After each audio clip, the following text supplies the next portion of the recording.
আসসালামু আলাইকুম ভিউয়ার্স, আজকে আমি আপনাদের সাথে অত্যন্ত মজাদার ও হেলদি সাবুদানা আমের একটি রেসিপি শেয়ার করব।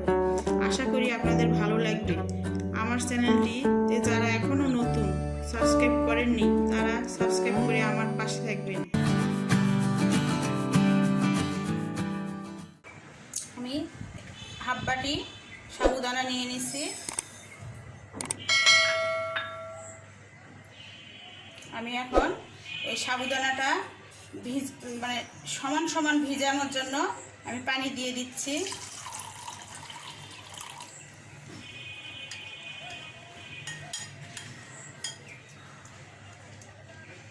এটা আমি আধা ঘন্টার জন্য ভিজে রাখবো। আধা ঘন্টা পর আপনাদের দেখাচ্ছি। আধা ঘন্টা পরে ফিরে আসলাম। আধা ঘন্টা পরে আমার সাবুদানাগুলো ভিজে সব পানি চুষে নিয়েছে। এখন চলেন দেখা যাক মূল রান্নায়। এখন আমি 2 কাপ আধা লিটার দুধ আগে গরম করে নিয়েছি ঠান্ডা করা, সেটা আমি দিয়ে দিচ্ছি প্যানে।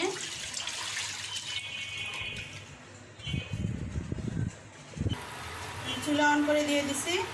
এখন আমি নাড়বো। দুধটা বরফ উঠলেই হয়ে যাবে, বেশিক্ষণ গরম করতে লাগবে না।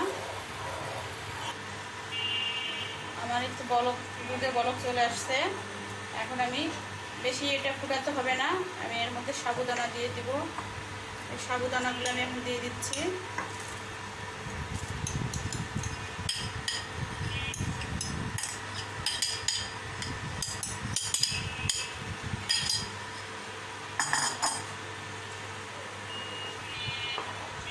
আমি 1 চিমটি লবণ দিয়ে দিচ্ছি আর দিচ্ছি হাফ কাপ চিনি।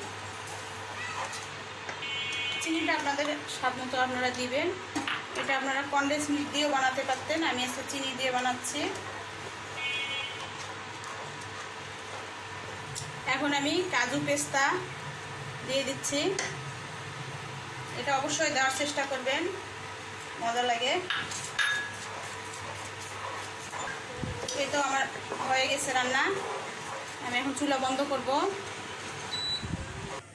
এখন আমি এটা বোলের মধ্যে ঢালে নিচ্ছি।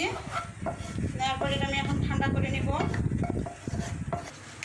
যেটা আমি এখন ভালো করে ঠান্ডা করে 2 ঘন্টার জন্য নর্মাল ফ্রিজে রেখে দেবো। 2 ঘন্টা পর আপনাদের আমি দেখাচ্ছি। 2 ঘন্টা পর আমি ফ্রিজ থেকে বের করে নিয়ে আসছি।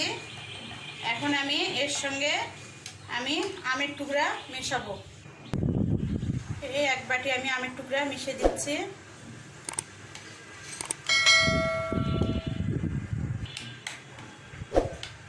এরপরে আমি 1 বাটি আমের পিউরি দিচ্ছি। তো মেশা হয়ে গেছে। আমের মৌসুমে আপনারাও এইভাবে বানায় এই ডেজার্টটা খাবেন, ভালো লাগবে। এই তো আমের ডেজার্ট, আম আর সাবুদানার ডেজার্ট রেডি। আপনারা এইভাবে বানাবেন, খাবেন। আর আমার চ্যানেলটা যদি ভালো লাগে, আমার রান্নাটা যদি আপনাদের ভালো লাগে, তাহলে অবশ্যই আমার চ্যানেলটা সাবস্ক্রাইব করে আমার পাশে থাকবেন। আল্লাহ হাফিজ।